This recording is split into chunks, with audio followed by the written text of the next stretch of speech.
भोपाल का, जहां सीएम शिवराज सिंह चौहान पहुंचे हैं प्रदेश को शैक्षणिक भवनों की सौगात देने।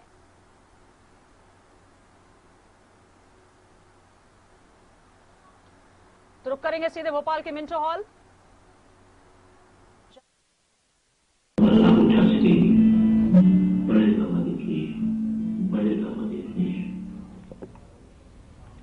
धन्यवाद। अब माननीय मुख्यमंत्री जी प्रदेश के 3 जिलों के जनप्रतिनिधियों और अभिभावकों से संवाद करेंगे। सबसे पहले भोपाल जिले के शासकीय श्यामा प्रसाद मुखर्जी उच्चतर माध्यमिक विद्यालय अकबरपुर कोलार के संवादकर्ताओं से माननीय मुख्यमंत्री जी का परिचय करा दूं। श्री रामेश्वर शर्मा माननीय प्रोटेम स्पीकर मध्य प्रदेश विधानसभा के अलावा यहाँ से श्रीमती टुकरानी पाल अभिभावक और श्रीमती मंजू तिवारी प्राचार्य हमारे साथ जुड़ रही हैं। माननीय मुख्यमंत्री जी, इस भवन की कुल लागत 100 लाख रही है और 605 विद्यार्थी इससे लाभान्वित होंगे। नमस्कार। अकबरपुर में उपस्थित हमारे प्रोटेम स्पीकर साहब रामेश्वर जी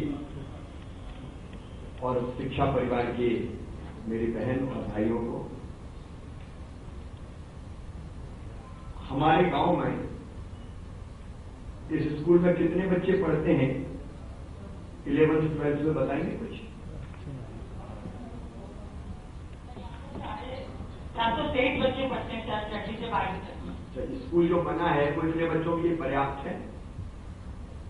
पर्याप्त तो नहीं है सर, दूसरी मंजिल फिर से बनेगी तो पर्याप्त हो जाएगा। एक मंजिल जो अभी बनी है उसमें कितने बच्चे बैठ सकेंगे? 100-150 बच्चे बैठ पाएंगे सर, मुश्किल से। 4 कमरे हैं सर पढ़ने के लिए। एक लाइब्रेरी है, एक लाइब्रेरी है सर, एक आर्ट और क्राफ्ट का रूम है और एक कंप्यूटर रूम है सर, लाइब्रेरी है। पढ़ने के लिए सर 4 ही रूम है बस। इसके पहले फिर इतने बच्चे कैसे पढ़ते थे, कहाँ पढ़ते थे? सर पुरानी मीटिंग में आवाज आ रही मेरी?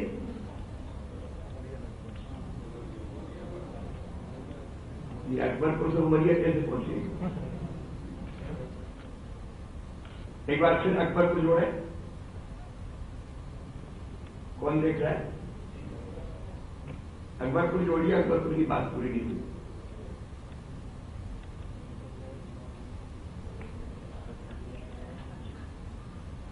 संभव है पहले उमरिया बात कर ले। उमरिया बात कर ले।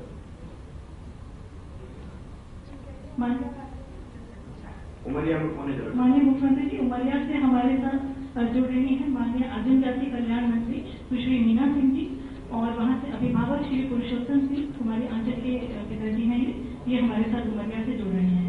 विशिष्ट विद्यालय कन्या परिसर उमरिया, इसकी लागत 27.46 करोड़ रही है और 490 विद्यार्थी इससे लाभान्वित होंगे। माननीय मंत्री जी से तो चर्चा होती रहती है। अभिभावक जो बैठे उनका नाम क्या है? आपका नाम बताइए पहले। पुरुषोत्तम जी, कैसा बना है कन्या शिक्षा परिषद? देखा या वैसे ही बाहर से बैठ के कह दिया आपने बढ़िया बने? देखा है। देखा है? घूम से देखा हूँ सर। अच्छा, टॉयलेट वॉयलेट सब है? सब चीज है, टॉयलेट है और बाथरूम है, सब व्यवस्था है सर। रहने के कमरे भी ठीक है? रहने का कमरा बढ़िया है, पढ़ने के लिए भी कमरा बढ़िया है। इसमें लैब और लाइब्रेरी की व्यवस्था है? व्यवस्था लाइब्रेरी की व्यवस्था है और पूरी व्यवस्था है। अभी कोविड काल में अभिभावक के साथ हमारे स्कूल परिवार के भी हमारे साथी होंगे ना, शिक्षक है कोई?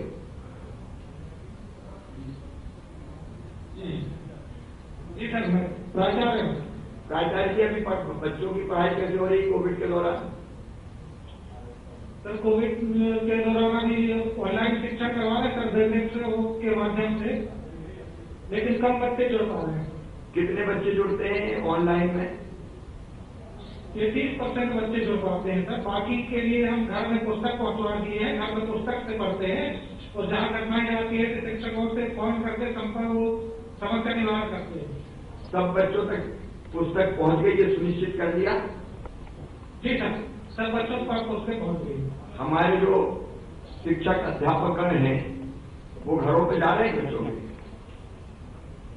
बीच में जाते हैं और ये अभी 6वीं से 8वीं तक के बच्चों के घरों में संपर्क करते हैं। 9वीं से 12वीं तक के बच्चे अपने अभिभावक से स्वीकृति लेके स्कूल में बीच में आके और समझते हैं। ऐसे कितने बच्चे स्कूल में आ रहे हैं? जैसे आपने कहा 30% जुड़े हैं ऑनलाइन शिक्षा से, ऐसे बच्चों की संख्या कितनी है जो बीच बीच में अपने गाइडेंस के लिए, पढ़ाई के लिए स्कूल आते हैं और अपने अध्यापकों से, शिक्षकों से संपर्क करते हैं? सर, हमारे परिसर के बच्चे बहुत दूर दूर रहते हैं, अदर डिस्ट्रिक्ट में भी रहते हैं, तो आने जाने की समस्या है, तो कम आ पाते हैं। सर 10% बच्चे आ पाते हैं। अच्छा, अगर मैं आपसे ये पूछूं कि स्कूल अभी प्रारंभ करने चाहिए कि नहीं करने चाहिए, तो आपका और अभिभावकों का क्या मत है? अभी तो अभिभावक तो परेशान हो गए, घर में बच्चों को संभाल नहीं पाते हैं, लेकिन हमारा कहना है सर अभी कुछ दिन तक उनको घरों में रखा जाए तो ठीक रहेगा। मतलब दिवाली के बाद शुरू करवाएं पढ़ाई? जी सर। चलिए, तब तक बच्चों को ठीक से गाइडेंस देते रहिए। और ये कन्या शिक्षा परिषद बना है, 27 करोड़ कितना बता है? 27 करोड़ रुपए की लागत से, 27.5 करोड़ रुपए की लागत से इससे हमारी बेटियों को शिक्षा में बहुत सहायता मिलेगी। आपको बधाई मीना सिंह जी, आपको भी बहुत बहुत बधाई। अकबरपुर से कनेक्ट हुआ? अकबरपुर फिर कनेक्ट हो गया, डिस्कनेक्ट कैसे हो गया तो समझ में नहीं आया। मैं ये पूछ रहा था, प्राचार्य महोदय बता रहे थे कौन? अभी उत्तर कौन दे रहे थे? प्राचार्य दे रहे थे? प्राचार्य महोदय थे। मैं ये पूछ रहा था कि बाकी बच्चे फिर पढ़ते कहाँ थे? नहीं, ऐसा है कि यहाँ पर पुराना विद्यालय है, उसमें रूम है, 2 सेट भी बनाए गए हैं, कुछ निधि से पैसा देकर तैयार किया गया है, तो उस हिसाब से बैठने की व्यवस्था थी। और बीच में आपसे ही इसकी स्पेशल स्वीकृति ली गई थी इस भवन के लिए, क्योंकि यहाँ पर हमारे पास जगह पर्याप्त थी और भवन की कमी है। तो अभी कुल मिलाकर शिक्षा सत्र के लिए बच्चों को बैठने के लिए हमारे पास स्थान है। अगर थोड़ा और स्वीकृति जब भी मिलेगी तो नवीन परिसर के लिए और उत्साहित तो ललायत जो बच्चे होते हैं कि नई बिल्डिंग बन गई। हालांकि इसमें हमने खेल का भी इंडोर हॉल तैयार किया गया है, यहाँ खेल के लिए भी इंडोर हॉल तैयार है। बीच बीच में साथ की कई परीक्षाएं भी उस बड़े हॉल में होती है, बैडमिंटन, कबड्डी और अन्य गेम्स भी यहाँ पर बच्चों के साथ करते हैं। तो धीरे धीरे जो बैठने की व्यवस्था है वो हमारे पास अभी वर्तमान उपस्थिति के लिए पर्याप्त है। बाकी गतिविधियां भी स्कूल में होती है, सुन के रामेश्वर की बहुत खुशी हुई। पीआईओ वाले ये बताएंगे क्या कि इस फाउंडेशन इसका ऐसा है भवन का कि इसके ऊपर भी हम एक मंजिल और खड़ी कर सके? मुझे लगता है कि हाँ, पीआईओ नहीं बताएंगे, मैं ही बताऊंगा, क्योंकि जब इसके निर्माण का भूमि पूजन मैंने किया था तो इसी शर्त पर किया था कि इसको 3 माला बिल्डिंग बनाना है, क्योंकि अब शहर के अंदर हमको जो है वर्टिकल बढ़ना पड़ेगा कि क्षेत्रफल और जगह के अभाव को ध्यान में रखते हुए, इसलिए इस बिल्डिंग को 3 माला बनाने की दृष्टि से इसका फाउंडेशन तैयार किया गया है उस समय। नहीं, ये बहुत अच्छा हुआ। गोपाल जी हम आगे से ये तय कर ही लें कि जो भवन बनेंगे उनका फाउंडेशन हम ऐसे ही बनाएंगे कि भविष्य में ऊपर हम और कमरे बना सकें, क्योंकि ये बात सही, अब जमीन इतनी नहीं है कि परिसर का विस्तार कर सके।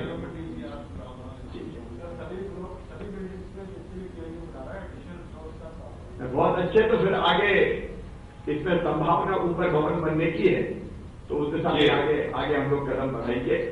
एक सवाल मैं आपको लेना चाहता हूँ, मैं आपको एक और धन्यवाद देना चाहता हूँ, क्योंकि आपके नेतृत्व में हुजूर विधानसभा में 13 नवीन भवन की बिल्डिंग बनकर तैयार हुई है। इसके लिए मैं आपको हृदय से धन्यवाद देता हूँ। और 5 बिल्डिंगें हमारी प्रस्तावित हैं और लगभग वो स्वीकृति की प्रत्याशा की ओर अग्रसर है। आप सजग विधायक हैं और अब तो प्रोटेम स्पीकर है, आप करवाई देते हैं सारे काम। एक सवाल में पूछा हूं, अभिभावक भी उत्तर दे सकते हैं। मन में एक विचार ये आता है, कोई स्कूल हम बंद नहीं करेंगे अभी, लेकिन अगर हम स्कूल ऐसे बनाएं कि एक जगह स्कूल का विशाल भवन हो जहां 10,000 बच्चे पढ़ सकते हो, प्रॉपर लैब हो, लाइब्रेरी हो, पर्याप्त मात्रा में प्रशिक्षित हमारे शिक्षक, गुरुजन, अध्यापकगण हो, खेलकूद का आसपास के 25-30 किलोमीटर के बच्चे आसपास के गांव से पढ़ने आए। रोड की व्यवस्था अच्छी बन गई है, कहीं वो समस्या रही नहीं है, सड़कों का जाल बिछ गया है। आधा घंटे में 20 किलोमीटर से कितनी देर लगेगी? ज्यादा से ज्यादा आधा घंटा, 40 मिनट लगेंगे। और जो 5-10 किलोमीटर दूर के गांव के बच्चे हैं वो तो 10 मिनट में पहुंच जाएंगे।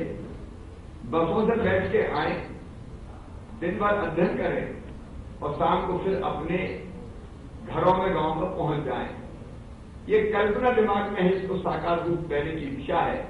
तो ऐसे अगर बड़े स्कूल बने जहां संपूर्ण व्यवस्थाएं हो तो कैसा रहेगा, मैं राय जानना चाहता हूं।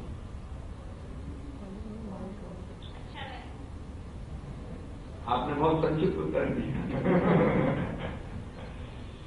क्योंकि मन में आता है कि हर जगह गुणवत्तापूर्ण शिक्षा उपलब्ध करवाना उतना संभव नहीं होता। शिक्षकों के लिए गुणवत्तापूर्ण आवास और बाकी चीजों की भी आवश्यकता होती है। हर गांव में वो भी नहीं मिल पाती। अगर हम ये करेंगे तो शिक्षा के बड़े केंद्र बनेंगे और गुणवत्तापूर्ण शिक्षा दे पाएंगे। मेरे इस विचार से सब सहमत है ना? अगर सहमत हो तो इस बात को आगे बढ़ाएं, क्योंकि हाँ बोलिए। तो पूरे अखबार और ये सब ऐसा है कि आपका ये जो सुझाव है बल्कि ये मध्य प्रदेश में शिक्षा की क्रांति लाएगा। ये बात सही है कि आज एक्सीलेंस की डिमांड बढ़ती जा रही है और उस डिमांड को इस तरह के कैंपस पूरे कर सकते हैं। और आपकी इस कल्पना के लिए हम हृदय से धन्यवाद भी देते हैं और एक बार करतल ध्वनि बजाकर आपका आभार भी व्यक्त करते हैं। और आप चाहेंगे तो हम इसके लिए पर्याप्त जमीन भी ढूंढ कर देंगे। ये तो एक तरह से शिक्षा का पूरा परिसर हो जाएगा कि वहां पर विद्यार्थियों को पढ़ने के साथ पढ़ाने वाले शिक्षकों के भी आवास अगर वहां तैयार होंगे तो शिक्षा का मंदिर और शिक्षा का घर हो जाएगा। हम इस कल्पना के लिए आपका हृदय से बारंबार धन्यवाद देते हैं। आत्मनिर्भर मध्य प्रदेश का जो रोड मैप हमने बनाया है उसमें इस बात की हमने डिस्कशन करके, चर्चा करके व्यवस्था की है कि हम 10,000 ऐसे स्कूल 3 साल में मध्य प्रदेश में तैयार करेंगे जो गुणवत्तापूर्ण शिक्षा देने के विशेष केंद्र होंगे। और आप सब भी इससे सहमत हैं, आपको धन्यवाद। अब एक जगह और बात करें। बहुत धन्यवाद अकबरपुर के सभी साथियों को, रामेश्वर जी को, हमारे शिक्षकगण को, प्राचार्य जी को, अभिभावकों को। माननीय मुख्यमंत्री जी, इसके बाद हम शासकीय उच्चतर माध्यमिक विद्यालय भवन गढ़वाला जिला शाजापुर से जुड़ेंगे। ये जो विद्यालय है 100 लाख की लागत से बना है। 195 विद्यार्थी इससे लाभान्वित होंगे। यहाँ से हमारे साथ जुड़ रहे हैं श्री नंदकिशोर पाटीदार, माननीय सरपंच गढ़वाला, श्री रामचंद्र पाटीदार जो अभिभावक हैं छात्रा कुमारी सुरक्षा के, और प्राचार्य श्री धर्मेंद्र कुमार। नंदकिशोर जी सहित सभी प्राचार्य जी और सभी मित्रों को बहुत बहुत धन्यवाद जुड़ने के लिए। कैसा बना स्कूल का भवन? अच्छा बना है, सुंदर बना है। हाँ बिल्कुल। आपने घूम के देखा? हाँ देखा नहीं। अच्छा, गांव के सभी लोग हैं, गांव में बहुत अच्छा स्कूल बना है, पर्याप्त जगह है, मैदान है। अच्छा, गांव में ये स्कूल कब खोला था? करवाला में 2002 में हाई स्कूल की क्लास लगी थी और 2013 में हाई सेकेंडरी होगा ऐसा सर। 2013 में हाई सेकेंडरी हो गया। अभी बच्चे कितने पढ़ते हैं प्राचार्य जी बताएं सर, या आपको जानकारी हो तो आप बता देते। प्राचार्य बताए। अरे बहुत नमस्कार, मेरे धर्मेंद्र यादव। 195 बच्चे हैं सर इस बार। पिछले सत्र में 155 बच्चे थे, आज इस बार 195 बच्चे हो गए। तो 195 बच्चों के लिए पर्याप्त स्थान है इसमें पढ़ने? हाँ, इसमें बहुत ही पर्याप्त, बहुत बड़े बड़े कमरे हैं, तो हमें बहुत ही अच्छा लग रहा है। कमरे भी ठीक है, कमरों में खिड़की दरवाजे भी ठीक है, दरवाजे वगैरह सब ठीक है। स्टाफ रूम अलग है, बच्चों के लिए, बॉयज के लिए और गर्ल्स के लिए अलग अलग टॉयलेट वगैरह है। अब मैं एक बात पूछना चाहता हूं कि ये भवन तो बन जाते हैं, लेकिन भवन बनने के बाद उनका रख रखाव हो जाए टॉयलेट है, बाथरूम है, लेकिन उनकी सफाई की व्यवस्था और बाकी चीजें कैसे होगी, इसके बारे में सोचा है? ये हम हमारे स्तर से अपने जनप्रतिनिधि से ही करेंगे। हमारे यहाँ पे जो सरपंच महोदय हैं वो बहुत ही जागरूक है। उन्होंने पिछले सत्र भी माइक मशीन स्कूल में दान दी है, तो जनप्रतिनिधि बहुत यहाँ के सतर्क रहते हैं इस मामले में। तो हमें जब भी आवश्यकता लगती है वो हमारा सहयोग करते हैं।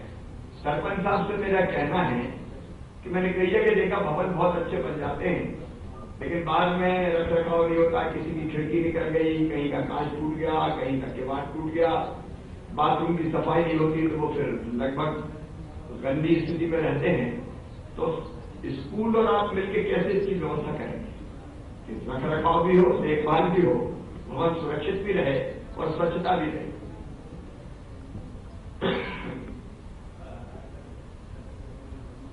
बताइए सरपंच साहब। हम समय समय पे इसको देखते रहेंगे और आते रहेंगे गांव वाले भी, और सब मिलके से इसके लिए जो भी हमसे होगा, मतलब गांव में सफाई करनी भी है तो उनसे भी हम हंसते में तो यहाँ पे सफाई के लिए उनको भी भेजेंगे, कभी आप भी देखो, बाकी सर भी करवाएंगे, हम सब मिलके करेंगे सर इसको। बस पंचायत ये तय करे कि स्कूल के साथ मिलके कैसे नियमित स्वच्छता की व्यवस्था हो और भवन का रख रखाव भी बेहतर होते रहे। प्राचार्य जी, रिजल्ट कैसा आया था इस साल स्कूल का? कितने % था? आदरणीय महोदय, इस बार रिजल्ट 70% बना है, जिसमें से 4 बच्चे लैपटॉप में हैं, 4 बच्चों को लैपटॉप की राशि मिल गई है। और जिसमें छात्रा यहीं पे आप साथ में है, यहीं पे खड़ी हो, बैठी है, सुरक्षा पाटीदार हो, 85.5% आई हो। चलिए बधाई, सुरक्षा आपको। बेटी लैपटॉप मिल गया आपको? लैपटॉप के पैसे मिल गए? अकाउंट में आ गए थे? फिर क्या किया उन पैसों का? अभी कुछ नहीं किया, आगे पढ़ाई में खर्चे करेंगे। लैपटॉप में नहीं करोगी बेटी? नहीं, लैपटॉप में नहीं, पढ़ाई में खर्चे करेंगे। ये तो रास्ता निकाल लिया थे। चलो तुम खुश रहो, जिसमें खर्चा करना हो, लेकिन लगे वो पढ़ाई में। आगे क्या बनना है बेटी? आगे मुझे पटवारी बनना है। देखो एकदम साफ और दिल की बात, और कोई भी जवाब हो सकता था, लेकिन मन में जो भाव है, मैं बेटी बहुत बधाई देता हूँ इस साफ गोई के लिए। जो बनना है तुमने बता दिया और मेरा पूरा विश्वास है तुम बन के रहोगी, कोई तुम्हें नहीं रोक पाएगा। बहुत बधाई देता हूँ। और हर पद पर रह के बेहतर सेवा की जा सकती है। अरे एक बात और बेटी मैं आपसे पूछता हूँ, आप ही बताइए, ये जो मैंने अभी बात पूछी थी अकबरपुर में, कोलार में, कि हम अगर ऐसे स्कूल बना दें जहां आसपास के गांव के बच्चे आए और वो सुविधापूर्ण हो, बसों से बच्चे आए, पढ़ें जाएं, जैसा मैंने बताया कि बड़े स्कूल जिनमें 10,000 की संख्या हो, शिक्षक पूरे हो, लैब हो, लाइब्रेरी हो, सारी जो आधुनिक जरूरतें हैं वो हो शिक्षा के लिए, तो ये विचार कैसा लगता है बेटिया? बहुत अच्छा लगता है विचार। तो इसी को क्रियान्वित करें आगे। ठीक है बेटी, मेरी शुभकामनाएं आपको, सुरक्षा, खूब आगे बढ़ो, बहुत बधाई, और गढ़वाला वालों को भी बहुत बहुत बधाई। खुश रहो बेटी। माननीय मुख्यमंत्री जी से अनुरोध है कि हमें अपने आशीर्वचन प्रदान करें। आज के ऐतिहासिक अवसर पर, जब कोविड काल में मैं पहले पीआईयू को बधाई हुई, आपने स्कूल भवनों का निर्माण पूरा किया है गोपाल जी, आप और आपकी टीम ने। आपने कन्या शिक्षा परिसरों का निर्माण का काम पूरा किया है। आदरणीय गोपाल जी, बहन मीना सिंह जी मेरे साथ जुड़िए, हमारे स्कूल शिक्षा मंत्री आदरणीय इंद्र सिंह परमार जी, हमारे लघु और सूक्ष्म उद्योगों के मंत्री ओम प्रकाश सकलेचा जी, नीरज जी, पल्लवी जी, रश्मि जी, मेरे सामने बैठे हुए हमारे शिक्षा परिवार के सभी साथीगण, जनप्रतिनिधिगण, सरपंच साहबान, अभिभावकगण, हमारे बेटे बेटी और पत्रकार मित्रों, कोविड काल में आज स्कूल भवनों का हम लोकार्पण कर रहे हैं। कन्या शिक्षा परिषद भी बने हुए हैं। देखिए, शिक्षा हम दें इसके लिए जरूरी है कि शिक्षा देने का जो स्थान हो, मतलब विद्यालयों को ऐसा हो कि जहां ढंग से बच्चे बैठ के पढ़ाई कर सके। एक जमाना था कभी जब पेड़ों के नीचे स्कूल लगा करते थे। हम जब पढ़ते थे तो हमें अपने घर से बस्ता तो ले जाना पड़ता था, एक फट्टी भी ले जानी पड़ती थी।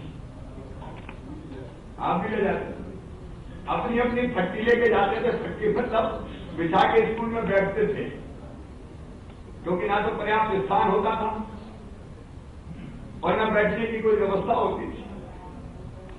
लेकिन अब तेजी से सरकार का ये प्रयास है कि हम भवनों का निर्माण पूर्ण करते जाएं। अधिकांश जगह नए भवन बन गए। हमने माध्यमिक जो हमारे स्कूल हैं वहां सभी भवनों का निर्माण पूर्ण कर लिया है। अब हमारी कार्यकाल में हमने बड़ी तेजी से हाई स्कूलों की संख्या बढ़ाई, हायर सेकेंडरी स्कूलों की संख्या बढ़ाई। और वो बढ़ाई इसलिए कि गांव गांव में ये ललक थी। हम क्या चाहते थे, हाई स्कूल खोलो, हायर सेकेंडरी खोलो, और ये मांग बेटियों की तरफ से ज्यादा आती थी, क्योंकि बेटे को तो कोई गांव से 5 किलोमीटर 10 किलोमीटर साइकिल से भी भेजते स्कूल। लेकिन जब बेटी का मामला आता था तो माता पिता बस 8वीं पास करके हो गई शिक्षा, घर बैठ। वैसे हमारी बेटियां कम पढ़ पाती थी। हमने संकल्प लिया कि हम तेजी से नए स्कूल भी खोलेंगे, जैसे high school, higher secondary school. जहां जहां आवश्यकता हुई, मांग आई। अब मैं तो जब दौरा करने जाता था तो बेटी हर जगह आई जाती थी, मामा हमारे गांव में हाई स्कूल खोलो, हायर सेकेंडरी स्कूल खोलो। और हम लगातार खोलते चले गए। उसके बाद अब अभियान हाथ में लिया है उन स्कूलों के बेहतर भवन बनाने का। मुझे खुशी का स्कूल भवन लगातार बन रहे हैं। कन्या शिक्षा परिषद भी एक अद्भुत कल्पना है। रहकर बेटियां गुणवत्तापूर्ण शिक्षा प्राप्त कर रही है। ये जो नए स्कूल के भवन बन रहे हैं उनमें न बैठने के लिए न केवल कमरे हैं, वो लैब और लाइब्रेरी जैसी सुविधाओं से भी युक्त है। खेल के साधनों की भी हम धीरे धीरे व्यवस्था कर रहे हैं। हमारा संकल्प है कि बच्चों को बेहतर शिक्षा देने में हम कोई कसर नहीं छोड़ेंगे, चाहे भवन का सवाल हो। और भवन में जो आत्मा होती है वो गुरुजन होते हैं, शिक्षक होते हैं। पहले गुरु थे शिक्षक, पहले गुरु जी थे, शिक्षाकर्मी थे। उनको अध्यापक संवर्ग बना के सबको समाहित करके उनके जीवन स्तर को भी बेहतर बनाने का प्रयास किया है। आगे भी प्रयास जारी रहेंगे। गुरु का स्थान और सम्मान का स्थान होता है। हम तो जब अपने स्कूल जाते थे अपने गुरुजों के जाकर सबसे पहले प्रणाम करते थे, उनके चरण छूते थे, इसके बाद फिर पढ़ने बैठते थे। प्रणाम गुरु जी ये कहते थे। गुरु का सम्मान जरूरी है और सम्मानपूर्ण जीवन बिता सके इसकी व्यवस्थाएं भी जरूरी है। हमारी सरकार संकल्पबद्ध है कि हमारे शिक्षक जो राष्ट्र के निर्माता होते हैं उनको हम सम्मानजनक स्थान दे पाए। शिक्षा के आमतौर पर 3 उद्देश्य होते हैं। एक ज्ञान देना, दूसरा कौशल देना और तीसरा नागरिकता के संस्कार देना। ज्ञान देने का मतलब है इतिहास का हो, भूगोल का हो, विज्ञान का हो। जो पीढ़ियों से संचित ज्ञान है और लगातार जुड़ता जा रहा है, बढ़ता जा रहा है, उसको अगली पीढ़ी को देने की हम व्यवस्था कर रहे हैं। ये ज्ञान देने का काम हमारे स्कूल कर रहे हैं।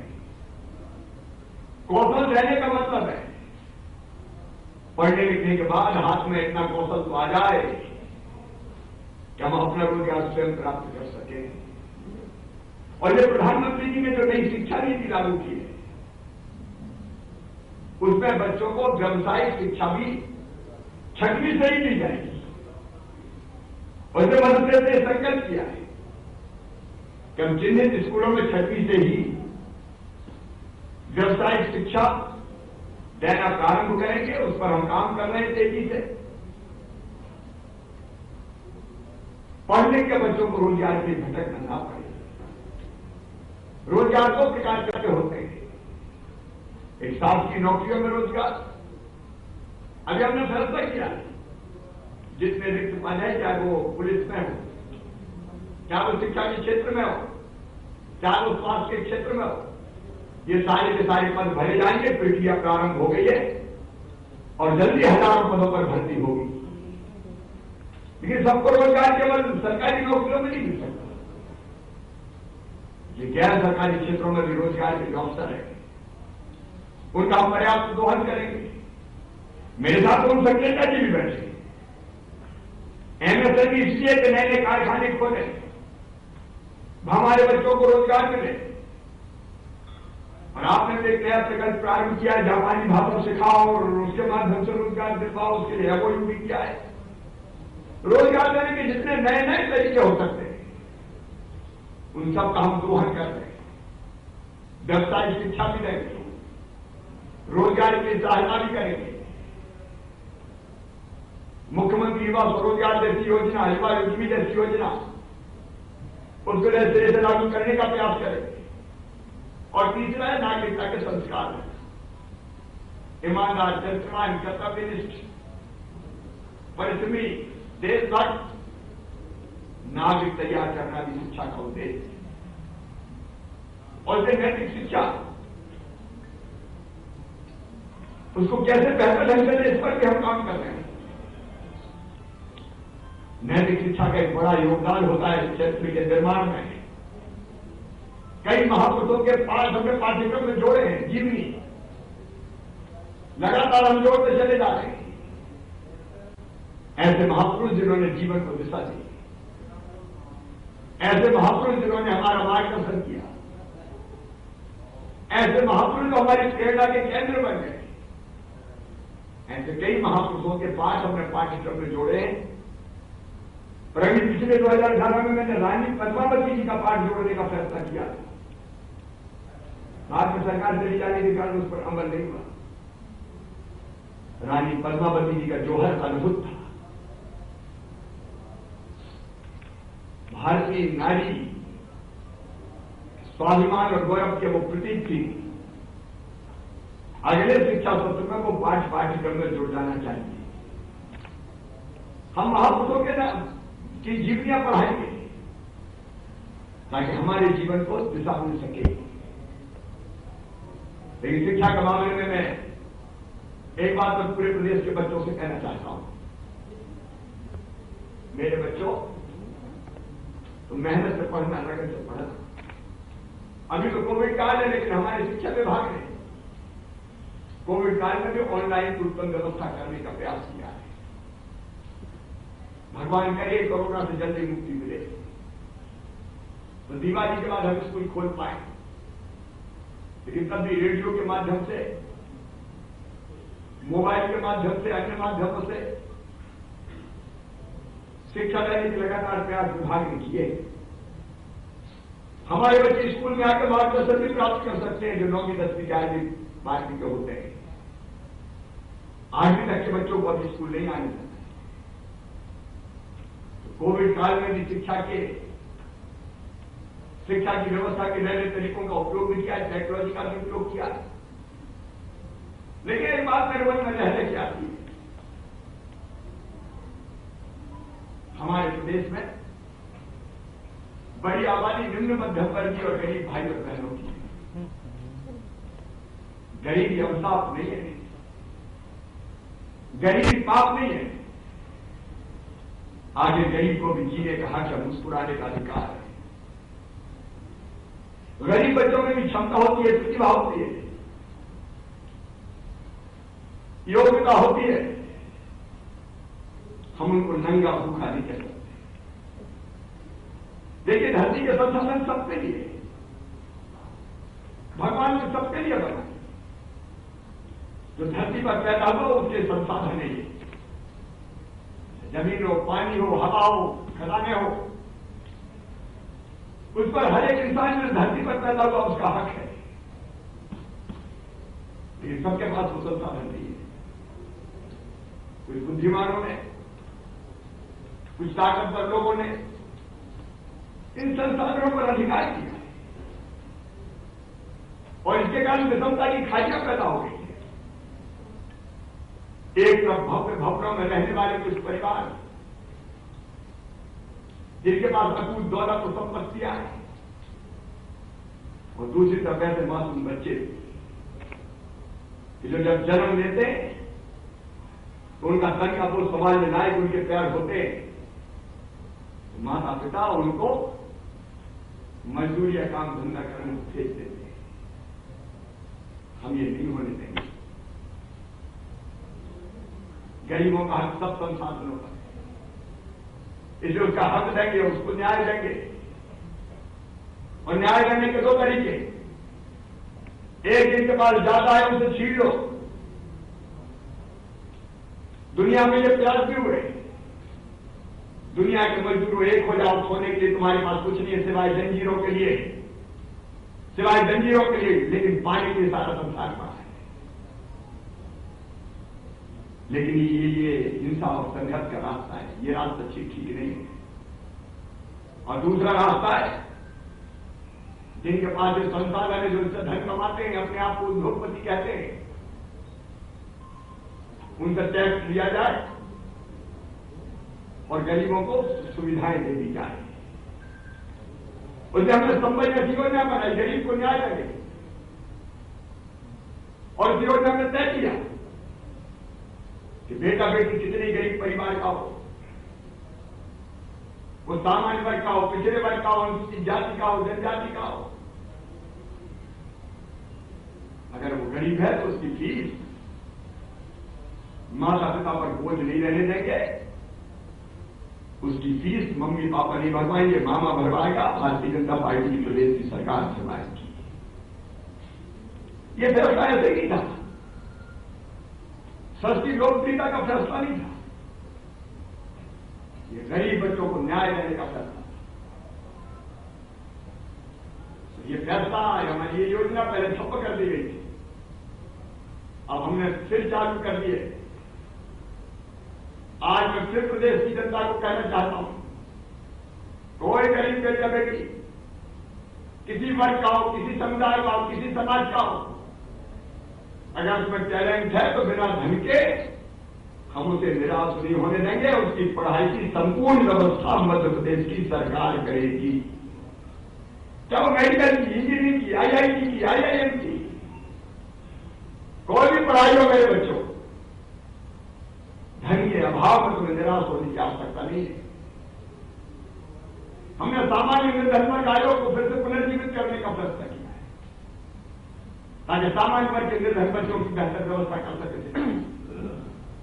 पिछले वर्ग को संवैधानिक आयोग का दर्जा भी दिया है, ताकि वो बच्चे भी शिक्षा की दौड़ में रोजगार के अवसरों में पिछड़ न पाए। हमारे अनुसूचित जाति जनजाति के बेटा बेटियों के लिए एकलव्य विद्यालय, प्रमोदय विद्यालय, ज्ञानोदय विद्यालय, कन्या शिक्षा परिसर, इसलिए कि मेरे बेटा बेटी तुम पीछे ना रह जाओ। सबको न्याय, सामाजिक न्याय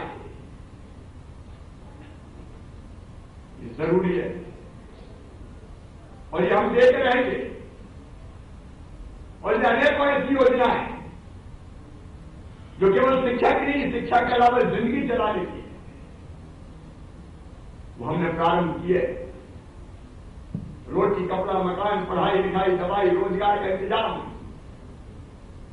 ये सबकी जरूरत है। मध्य प्रदेश के गरीबों, गरीबी पर आंसू बहाने की जरूरत नहीं है। मेरी सरकार के खजाने पर पहला हक है तो मध्य प्रदेश के गरीबों का और किसानों का है, और आपका हक आपको देंगे।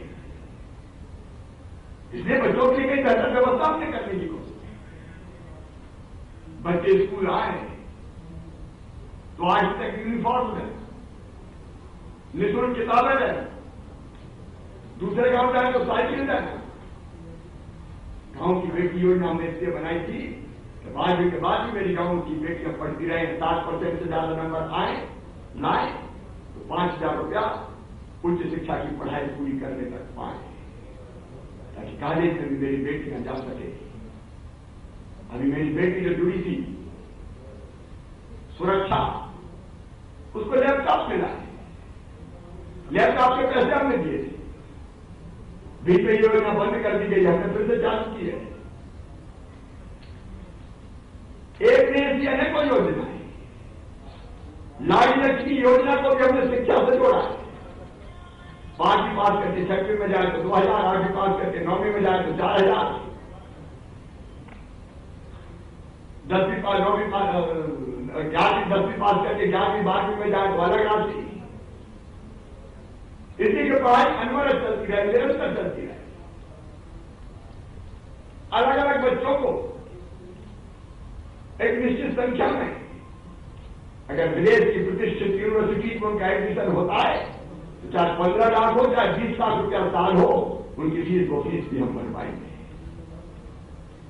गरीब, निर्धन, किसान, कमजोर वर्ग के बच्चों को किसी कीमत पर पीछे नहीं रहने देंगे। और एक विचार और मन में आया, उच्च शिक्षा की फीस को हम भरवाएंगे। संबल योजना में इसका प्रावधान किया था, BA, BSc, BCom, MA, MSc, MCom, अलग अलग कोर्स, उनमें से कई बंद हो गए थे, फिर से हम चालू कर देंगे। लेकिन एक चीज मुझे और बड़ी पीड़ा देती है, वह दोहरी शिक्षा की व्यवस्था। एक तरफ पब्लिक स्कूल जहां बड़े बड़े लोगों के बेटे बेटी पढ़ते हैं, अलग अलग पब्लिक स्कूल, और दूसरी तरफ मेरे सरकारी स्कूल, हमारे गरीब, किसान, निम्न मध्यम वर्गीय, उनके बेटा बेटी पढ़ते हैं।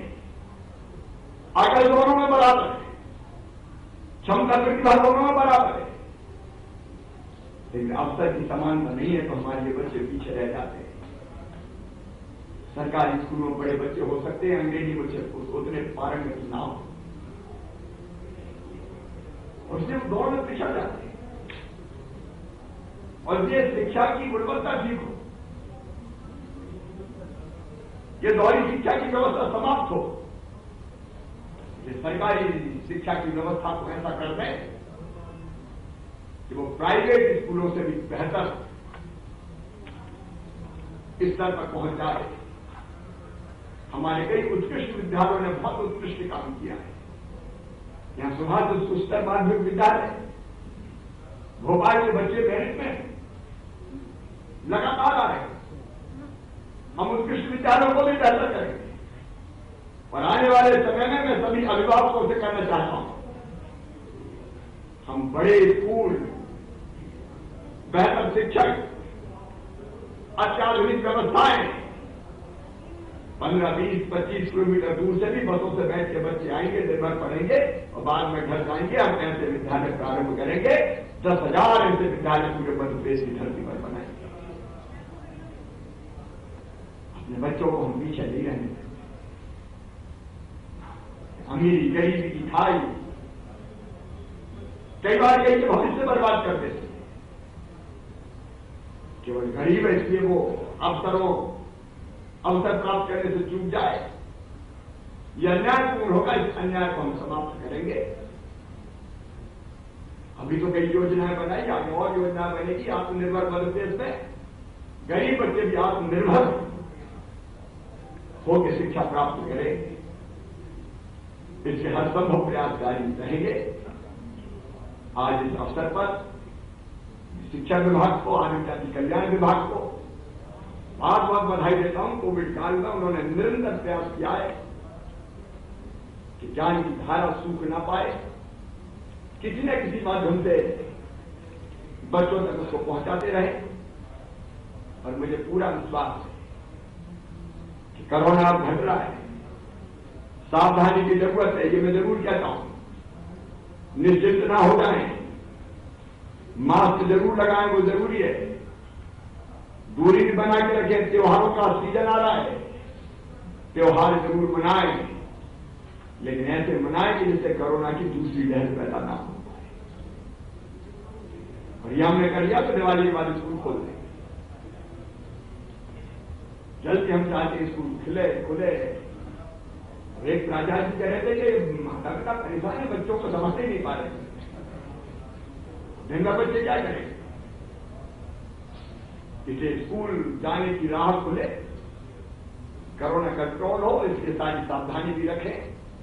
आज इस अवसर पर मैं जहां स्कूल के भवन बने, उन ग्रामवासियों को, बच्चों को भी बधाई देता हूं, और उसके साथ साथ कन्या शिक्षा परिषद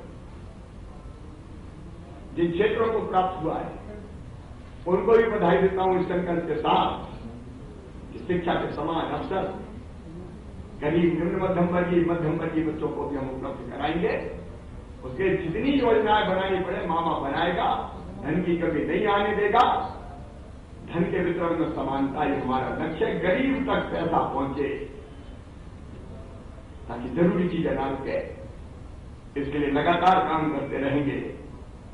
एक बार फिर बच्चों से अपील करता हूं, ढंग से पढ़े। तुम जो बनना चाहते हो, ऊंचे सपने देखो, बड़े सपने देखो, और उनको पूरा करने का प्रयास करो, उसके लिए परिश्रम करो। तुम डॉक्टर बनना चाहते हो, इंजीनियर बनना चाहते हो, प्रोफेसर, वकील, पटवारी, IAS, IPS, उद्यमी, व्यवसायी, किसान, सरकार तुम्हारे साथ खड़ी है, मामा तुम्हारे साथ खड़ा है। हर संभव सहयोग हम करने का प्रयास करेंगे, और इसलिए समय का सही उपयोग भी करना। जब तक स्कूल नहीं खुले तब तक जिन माध्यमों से शिक्षा प्राप्त हो रही है, शिक्षा प्राप्त करना, समय का उपयोग करना। और बाद में जो सामान्य दिन आएंगे, आ ही रहे, धीरे धीरे मुझे विश्वास है तो हम फिर स्कूल जाकर पढ़ाई करेंगे, लेकिन निरंतर आगे बढ़ने की कोशिश करते रहना। लहरों से डरकर नौका पार नहीं होती, और कोशिश करने वालों की कभी हार नहीं होती। ना तो मैं हारूंगा और ना तुम्हें हारने दूंगा। हम मिलकर आगे बढ़ेंगे। बहुत बहुत बधाई, धन्यवाद, नमस्कार।